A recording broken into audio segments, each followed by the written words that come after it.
ধর্মের ভিত্তিতে কোনো রাজনীতি করা হবে না। শিক্ষার্থী হিসেবেই কথা বলবো, নারী হিসাবেও না, হিন্দু হিসাবেও না। এই শিক্ষার্থী হিসাবে সবার কাছে যে কথাগুলো বলার, আমাকে যেহেতু সমালোচনার জন্য ডাকা হয়েছে, আমি যেগুলো মনে করি সেটি বলতে চাই। প্রথম যে সমালোচনাটি আমি করেছিলাম একদম আমাকে যখন ডাকা হয়েছিল তখন, এটি কি শুধু আমাকে ডিউডিএস এর সভাপতি এই জন্য ডাকা হচ্ছে, নাকি আপনারা একটা প্যানেল দেখাতে চান যে এই প্যানেলটা একটা লিবারেল প্যানেল হিসেবে আপনারা সামনে আনতে চান, যেখানে একজন নারীও থাকবে, একজন হিন্দুও থাকবে?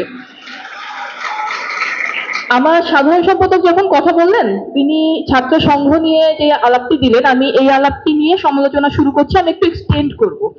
দেখেন, 1972-এর যে সংবিধান, সেই সংবিধানের 38 নম্বর ধারা অনুযায়ী এটি বলা হয়েছিল যে ধর্মের ভিত্তিতে কোনো রাজনীতি করা হবে না। সেই সময় ধর্মের ভিত্তিতে রাজনীতি করার কারণে ছাত্র শিবির বিলোপ সাধন হলো। এর আগে কি দেখা গেল, 71-এর পূর্ববর্তী অবস্থায় তারা ছাত্র সংঘ নামে রাজনীতি করত, এবং সেই সময় কিন্তু তারা এই যে আলবদর বা আমরা যেসব বাহিনীকে দেখেছি প্রকাশ্যে মুক্তিযুদ্ধের বিরোধিতা করেছে, এবং যারা 14ই ডিসেম্বরের মতো বুদ্ধিজীবী হত্যার সাথে জড়িত সম্পৃক্ত তাদের দোষর।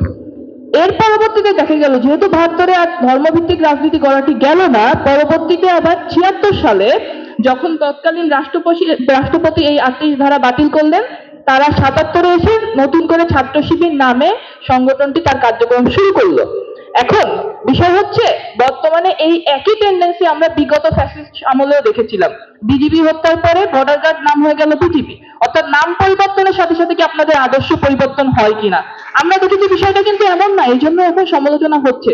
তাহলে আপনাদের সেই সময়কার সমালোচনাটা কি আপনারা এইভাবে জবাব দেন যে আমাদের তো আসলে সেই সময় জন্মই হয়নি, আমার প্রতিষ্ঠাই হয়েছে বাংলাদেশ রাষ্ট্র তৈরি হওয়ার পরে, বিষয় কি আসলে সত্য না, আপনার জিনিসটা আড়াল করেন, কৌশলে এড়িয়ে যান? আপনাদের এইখানে মতামত কি হবে পুরো মুক্তিযুদ্ধের সময় অথবা 14 ডিসেম্বরে আপনাদের যে ভূমিকা, সেটির জবাব আপনাদের এখান থেকে দিয়ে বের হতে হবে। দ্বিতীয়ত যে জায়গাটা, সময় 1-2 মিনিট অলরেডি শেষ, আরেকটা জায়গাতে নিব।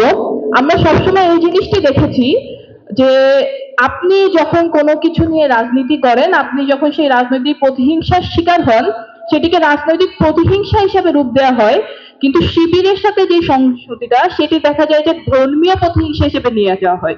এখন শিবিরের ওপর হামলা হলেই ধর্মীয় প্রতিহিংসার যে নামকরণ, সেটি কেন ব্যবহার করা হয়? কারণ আপনারা ধর্মকে ব্যবহার করে রাজনীতি করেন। এখন আপনাদের কাছে এই দায়িত্ব থাকে এই প্রতিহিংসাকে ধর্মের প্রতিহিংসা না নিয়ে রাজনৈতিক প্রতিহিংসায় নিয়ে আসা, কারণ যতক্ষণ না পর্যন্ত আপনি এই দুইটা জিনিসকে আলাদা করছেন, আপনাদের মধ্যে থেকে এই জিনিসটি আমরা সাধারণ শিক্ষার্থী হিসেবে বুঝতে পারি না। আমরা আসলে সেখানে কি রক্ষা করতে গিয়েছি? আমি আমার রাজনৈতিক অধিকার রক্ষা করতে গিয়েছি, না আমি আমার ধর্মীয় অধিকার রক্ষা করতে গিয়েছি? দুটি কমপ্লিটলি আলাদা, এবং দুটি যখন আলাদা থাকে তখন সেই ব্যানারে যাওয়াটা আমার জন্য অনেক বেশি সহজ হয়ে যায়। এবং আরো একটা জিনিস, সেটি হচ্ছে আমি যখন কথা বলি, এখনো আপনাদের একটা কমিটি প্রকাশ হয়েছে, তারপরে আমি যখন ক্যাম্পাসে কথা বলি আমি আসলে বুঝি না আমি কার সাথে কথা বলছি, কেন কথা বলছি। কারণ আমার সামনের মানুষটির রাজনৈতিক পরিচয় কি, আপনাদের পূর্ণ কমিটিটি কেন আপনারা প্রকাশ করেন? এতদিন তো সময় ছিল ফ্যাসিস্ট হাসিনা আপনাদের অত্যাচার করবে, এখন তো সেই সময়টি নেই। তাহলে এখনো কেন আপনারা সেই পূর্ণাঙ্গ সব জায়গার, আপনার ঢাকার মধ্যে যতগুলা জায়গা আছে, উত্তর পূর্ব সিটি কর্পোরেশন, পুরো বাংলাদেশে, এই কমিটিটি আপনারা দিচ্ছেন না? আপনাদের এই গুপ্ত রাজনীতির কারণটি আসলে কি, যেই জন্য আপনারা যদি গুপ্তই থাকেন তাহলে সাধারণ শিক্ষার্থীরা আপনাদের সাথে কানেক্টেড কেন ফিল করবে, কোন ম্যান্ডেটে ফিল করবে? এই প্রশ্নের জবাবটি আপনাদের দিয়ে যেতে হবে।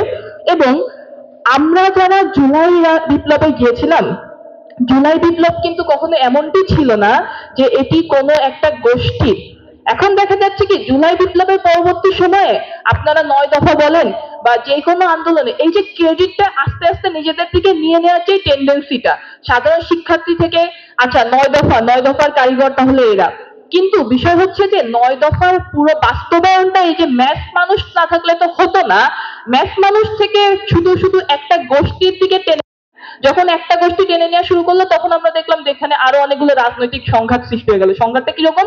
সব গোষ্ঠী এবার নিজেদের কোন কোন জায়গাটা আছে সেটা নিয়ে টানাটানি শুরু করলো। আলটিমেটলি যার ফলাফল পড়লো আমার জুলাই বিপ্লবের উপর। জুলাই বিপ্লব এখন কার, সেটি নিয়ে চলে গেল। এই ধরনের কোশ্চেন তো কখনো এরাইজ হওয়ার কথাই ছিল না। কেন কথা ছিল না? কারণ জুলাই বিপ্লবের ম্যান্ডেটই ছিল এটা সাধারণ মানুষের। আপনারা তখন পর্যন্ত যখন নিজেদের প্রকাশ করেননি, 17-18 তারিখের পরেই বাংলাদেশের ইতিহাসে লেখা হয়ে গিয়েছিল যে এখানে আসলে আওয়ামী লীগের কি হবে অথবা শেখ হাসিনার কি হবে। তারপরেও তো আপনারা নিজেদের পরিচয়টা কিন্তু প্রকাশ করেন নাই, নিজেদের এই জিনিসগুলো নিজেদের বলে দাবি করেন নাই। পরবর্তীতে এসে কেন দাবি করা শুরু করলেন? আপনাদের এখানে পৃষ্ঠ উদ্দেশ্য কি যার জন্য আপনারা এটি দাবি করা শুরু করলেন? এটি জবাব আমরা আপনাকে দিয়ে দিতে চাই। তো আমার আসলে সময় 3 মিনিট থেকে 5 মিনিট হয়ে গেছে। সবাইকে অসংখ্য ধন্যবাদ। সমালোচনা করার জন্য ডাকা হয়েছিল, সমালোচনা হিসাবেই নিবেন। ব্যক্তিগত পর্যায়ে যদি যায় আসলে সেই সম্পর্কটি থাকবে না, সেটা রাখার দায়ভারও আমার নেই। সবাইকে অসংখ্য ধন্যবাদ।